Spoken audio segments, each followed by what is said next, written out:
Your Excellency, ladies and gentlemen, friends and partners, my name's Carol Black, and it's my great pleasure as Chair of the Board of the British Library to welcome you to the library this evening for our celebrations, which opens the Jaipur Literature Festival in London, marking its 11th year in London, as you've just heard, and the 8th year at the British Library. And can I just say, we are so delighted to have you back and to have the festival here.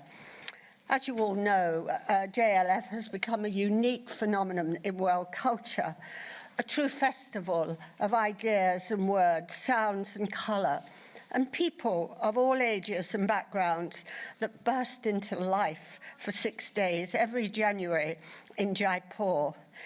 Its scale, ambition and positivity are without parallel. Here in London, it is a sincere pleasure for the British Library to present just a small taster of this wonderful event. The connections between Britain and South Asia are long, rich and flourishing, spanning family and community, trade and learning, and of course, the arts and culture. The library looks after some of the most significant collections from the region outside the subcontinent itself. And our work to share these with the world through exhibitions and digitization are among our most important ongoing programs.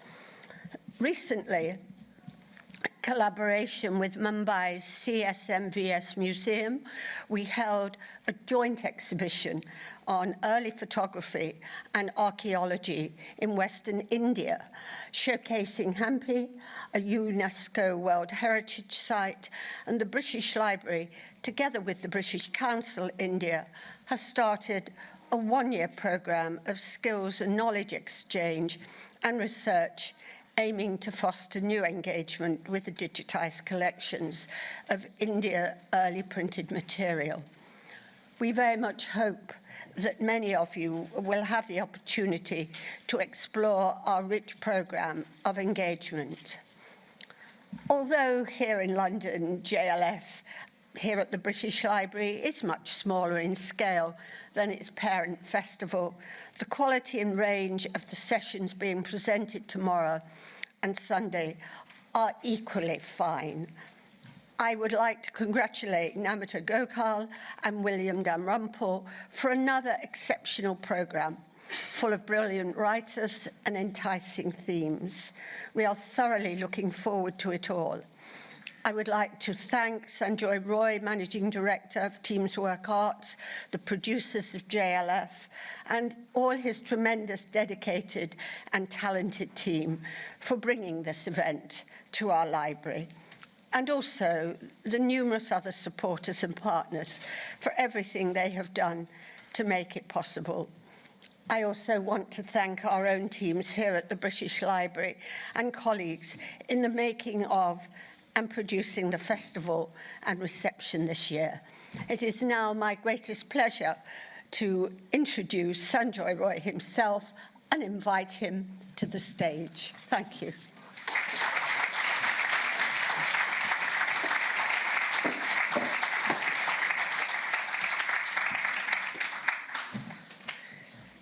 Dame Carol Black, Rolly Keating, High Commissioner, His Excellency Vikram Doraiswami, the Councillor of Tourism from the city of Valladolid, our partners in Spain, which we will be going to next week, writers, authors, excellencies, ladies and gentlemen, welcome, as Dame Carol Black said, to the 11th JLF International here at the British Library. This morning, Punita and I wandered out to the city of London, thanks to Dr. Anukumar and a London Rising Lark, which ran a beautiful walk, taking us through much of the East India Company history, but in a dramatized way. It was quite incredible that at the end, Punita was actually crying at the very end of the show. What it showed us was the not-so-good bits of history and some of the even worse bits of history that we tend to not focus on, but the relationship between the UK and India. But I must say, in more recent times, it's been balanced, and we've given it back to you. We send to you chicken tikka masala, which thankfully we don't have in our own country. More importantly, when I took a flight out 2 days ago from India, typically in Delhi, when you step out in summer, we look at the temperatures, and it's roughly between 42 to 44 degrees centigrade. And we're all, oh my God.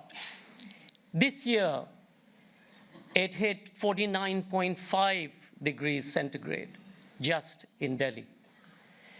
Now, that's untenable, as we all know. The crisis of the planet is here and now. People like us are not really impacted because we go from air-conditioned homes to air-conditioned cars to air-conditioned offices. But those who have no place to go to, those who live on the streets, those who have no roof over their heads, or they have a corrugated tin roof, like our street children at Salam Balak Trust, they suffer every day. We at Teamwork and at the Jaipur Literature Festival, not just in India, but across the world, have now taken a pledge that we will ensure that every one of our festivals is waste zero. We've been doing this with an organization called Scrap to be able to educate those people in the city, the local city officials, as to how to do this. We've been working with Renew to make ourselves energy neutral, and this year we offset all the energy from the 17 generators and the 21 hotels that we used in India. And with Earth Day, an organization with whom I'm connected in many ways, we've been doing plantation projects across the Sahara and in many parts of India to bring down our carbon footprint. Our effort through every one of our festivals is to educate all of us, but young people as well.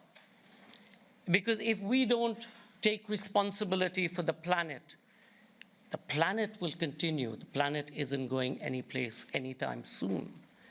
But we certainly, as humanity, will perish. In places which are poor, much of Africa, much of Southeast Asia and Asia, we will feel the maximum impact. But that impact you're seeing today across the world. Floods. 3 days ago in Bangalore, they had floods which they hadn't seen in 123 years. Florida and Texas are seeing unbelievable hurricanes. We need to act now, not 2 years or 10 years down the line, but today. And we hope you all will join us in some of this effort. I'm going to leave you with an image. A few days ago, I received a photograph. It was a photograph of a man sitting in a bombed-out home on the first floor in Gaza, and he was juggling. And below him, all of these kids collected, and they were laughing and juggling. Children have a right to education and knowledge. Children have a right to a hot, nourishing meal. Children have a right to a roof over their head. But most importantly, children have a right to dream of a better tomorrow, of a tomorrow that many of us and many of our governments have failed to deliver. Festivals and platforms of knowledge are only one of many ways that we can bring about change. And I'd like to take this occasion on behalf of all of us to thank you all for coming out here year after year and being so supportive and taking the information that we put out here from these amazing considered writers and speakers and taking it out with you. I am going to acknowledge specially Gideon Levy from the Harids. I'm not sure where Gideon is. Is Gideon in the room? Gideon is there, and for those of you who've read the Haaretz every day, Gideon day after day brings you articles showing you some of the horrors of what's been happening in Palestine. Today is the first time that Gideon has left Israel to come and join us here because he realized that it was important to get the word out, and it's important to stop the war.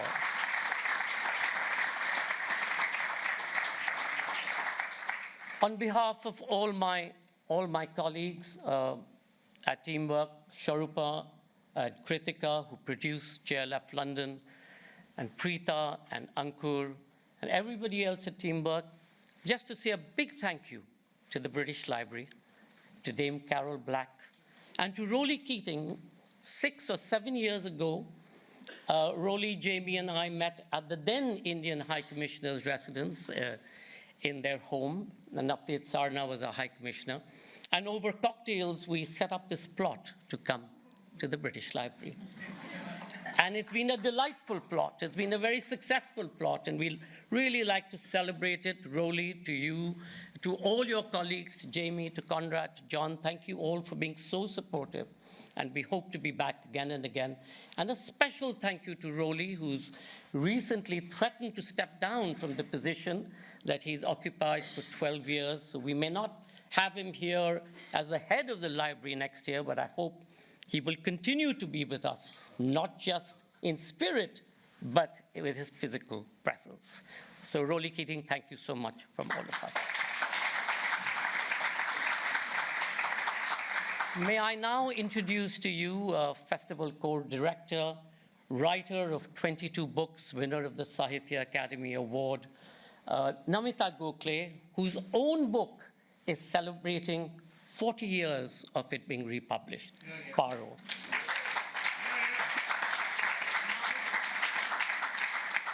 Namita works tirelessly with all our colleagues in the programming team and with William Dalrymple, who will be here tomorrow, to put together this extraordinary festival of rich offerings. Namita.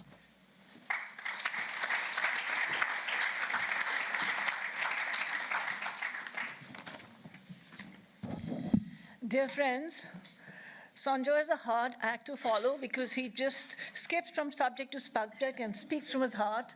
And me, in Hindi, some of us say, "Hame likhit mein chahiye," means we want it in writing.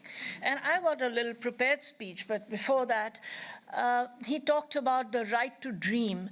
And I'm reminded that in 2013, the great Indian writer, no longer with us now, Mahashweta Devi, in her inaugural speech, she said, the right to dream should be the first and most fundamental human right.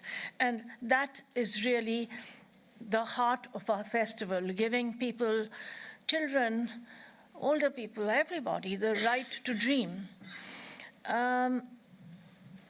Thank you for being here with us. International editions have a special connectivity with London and its deep literary legacy, which especially in India is so interconnected that the High Commissioner was a special guest in our most successful Wodehouse series here, because it's a complete mystery how P.G. Wodehouse remains the emblematic British writer in India. And in fact, Shashi Tharoor, not here today, can read out pages and pages of Tharoor, of Wodehouse, just from memory. So this is a city of words, and words in the language we speak. Though, of course, next week, we will be in Spain and having our first truly bilingual sessions. And I'm so grateful to see our colleagues from Spain here, from the city of Valladolid, where we do simultaneously embrace Hindi, last year Sanskrit, English, and Spanish, and the other Spanish languages this year. So that's really a big leap forward for our festival. So we'll bring you books and ideas, poetry and music, And these themes and ideas, this wide canvas has a grid of connectivities that open up new understandings about our ever-changing world, our fast-changing world.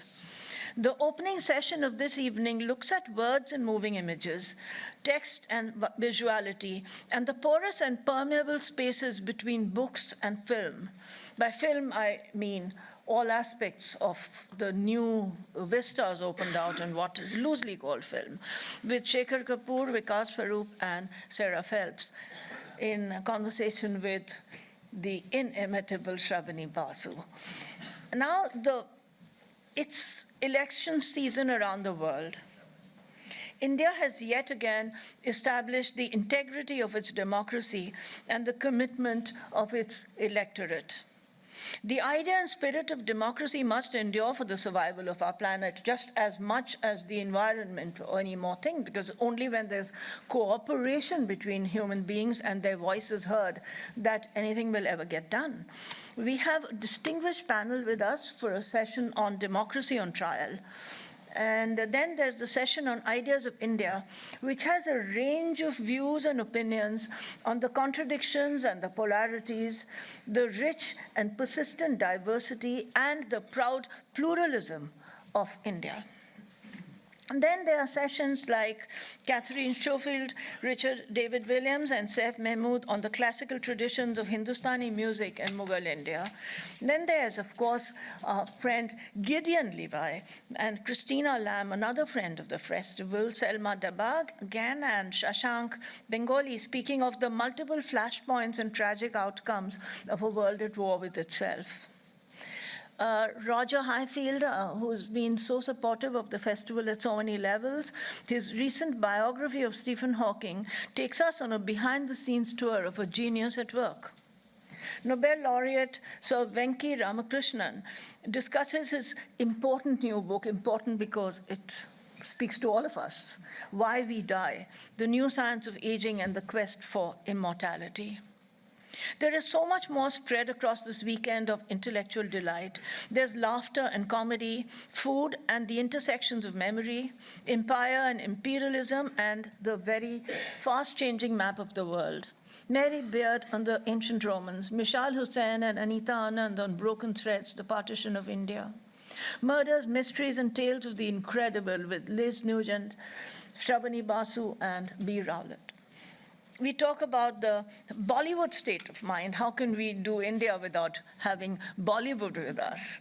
And with all its wonders and mysteries. We have sessions showcasing the unique multilingual legacy of South Asia. Anuradha Sharma Pujari speaks about her book, My Poems Are Not for Your Ad Campaign, translated from the Assamese. Arunava Sinha introduces us to the delights of Bangla literature.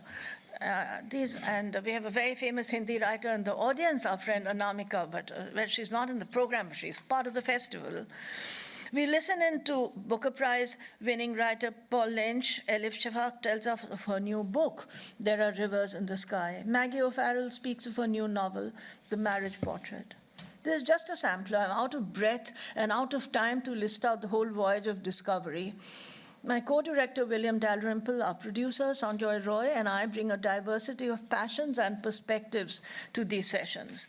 There's so much more in what promises to be one of our most magnificent editions ever, and hope to see you this magical weekend as well.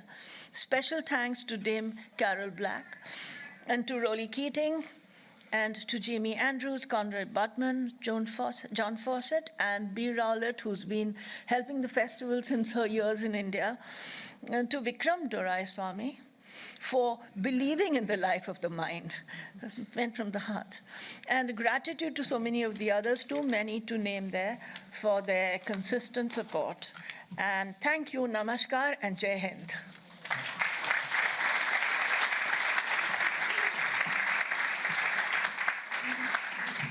Last year, as Namita said, the one session that crossed 1 million views pretty quickly was the session on P.G. Wodehouse, starring no less than the High Commissioner of India, Vikram Doraiswami. We come from the same alumni. He's been a friend forever. Most importantly, he's been a friend of the arts. Ladies and gentlemen, His Excellency, Vikram Doraiswami.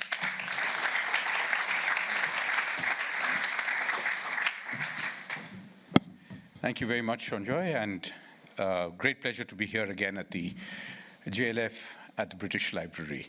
Thank you, Dame Carol Black, for hosting the session here once again. Thank you, Rolly, for all your wonderful friendship for the Literary Festival, for which you've already been thanked, but more than that, for the partnership with India. And I think that, ladies and gentlemen, has been very special. Thank you all for being here. Thank you, Namita, for coming down. To those of you who don't know, of course, in India, since we have such a minuscule population, most of us know each other from well before. And as it happens, Namita, I've known Namita for many years, since her youngest brother and I were at university together. As I said, everybody knows everybody. Ladies and gentlemen, really the question that I always ask myself is, at a situation such as this, first of all, why do we do a literary festival? Why do we do it here? And what, indeed, is the point about a festival of books? Is it something that is an anachronism today? Are all these things anachronisms? And there are several reasons why I believe it is still relevant to read books, to have a cultural literary festival, and of course, to do one here in London. Let's address the do one here in London bit first. Obviously, as Sanjoy mentioned, there is the context. It isn't really about bringing coals to Newcastle. It is about celebrating the fact that the idea of discussing ideas is very much something that connects our cultures. And it doesn't harm, of course, that in a nation of multiple languages, we have a modest, by any estimation, 12 to 15% of our population who speak English pretty much as a first language, which gives us a rough yield of about 160 million people who speak English. This, put in terms that diplomats love, essentially makes us the second largest collection of English-speaking people in the world. So there is a relevance, of course, for a literary festival that is in English, but there is a relevance from that perspective to do this here in the UK, as we live in an era of increasing literary awareness across languages. And it's no coincidence that the JLF moves to Valladolid and to Spain, because literary festivals, for them to mean really anything, must celebrate ideas in the languages in which they are germinated. And so, absolutely, a literary festival here makes absolute sense.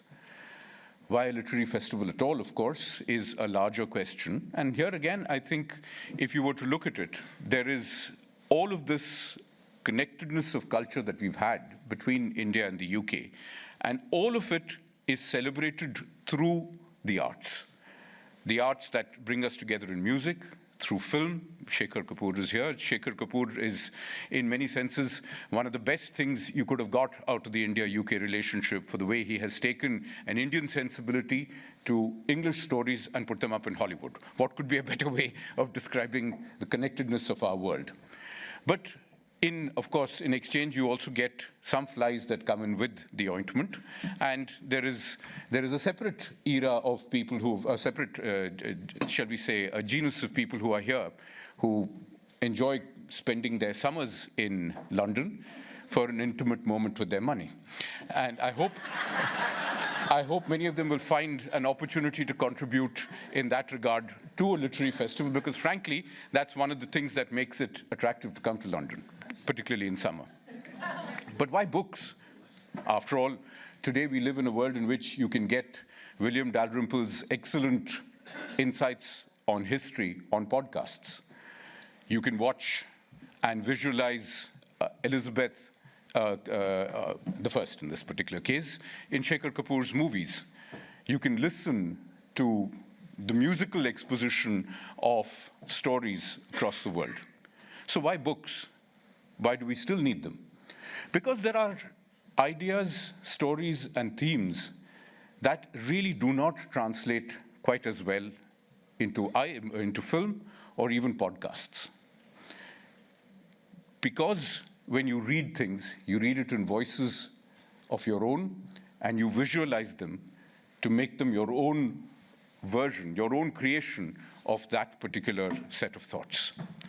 And of course, since diplomats are not known for being original, I will quote to you P.G. Wodehouse. Where's the surprise in that? And I will explain why I'm doing this. I'm quoting from my favorite Wodehouse book, which is Leave It to Smith, and he describes this, and this lovely scene where Lord Emsworth is contemplating the presence of his second son, who is a source of great grief to him. So he says, the door opened and Beach the butler entered, a dignified procession of one. My son, Frederick, said Lord Emsworth, rather in the voice with which he would have called attention to the presence of a slug among his flowers. Now, put yourself in a position where you look at a room and you describe it as, it contained a table with red cloth, a chair, 3 stuffed birds in a glass case on the wall, and a small horsehair sofa. A depressing, musty scent pervaded the place, as if a cheese had recently died there in painful circumstances. If that, ladies and gentlemen, were to be put on film, it would just not, pardon me, Shekhar, pass muster. In the case of cheese, definitely not. Because what you have captured, each of you, is the thought of a room with grim furniture and the terrible scent of overripe cheese. No film can ever cover that for you. And if you think of it, there have been repeated attempts to capture Wodehouse and his absolutely brilliant use of English on film. There was Wodehouse Playhouse in the 60s. There was Jeeves and Wooster with the absolutely brilliant Stephen Fry and Hugh Laurie. And none of that, due respect to Stephen Fry and Hugh Laurie, who are absolute icons of theater and of film, but none of that could absolutely capture the world of books. Because it is, ladies and gentlemen, the world of ideas and the voice in your own mind that you heard. Thank you, therefore, to the JLF for opening us up to the world of ideas and to be able to have that quiet moment where you listen to your own voice tell you stories in somebody else's words. And thank you for bringing Vikas Swarup here, who is a distinguished purveyor of both books and screenplays for movies. Thank you very much.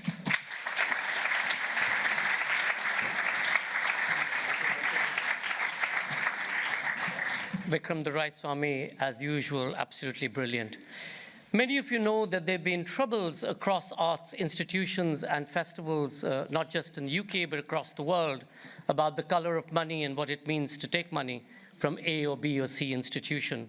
It's something that many of us discuss very often and try and find some sort of coming together solution, which, needless to say, is very difficult.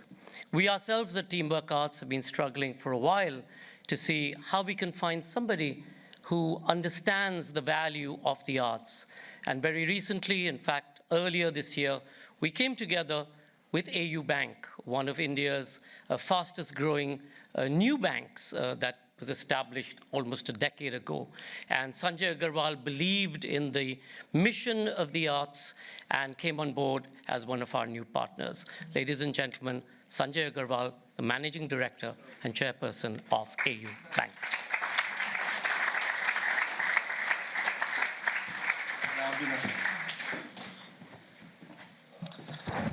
So, namaskar, good evening. Thank you, Sanjoy sir, for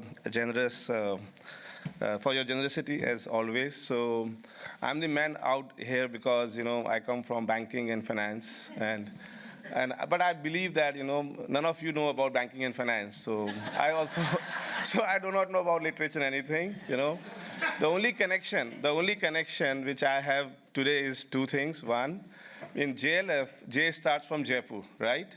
So I come from Jaipur.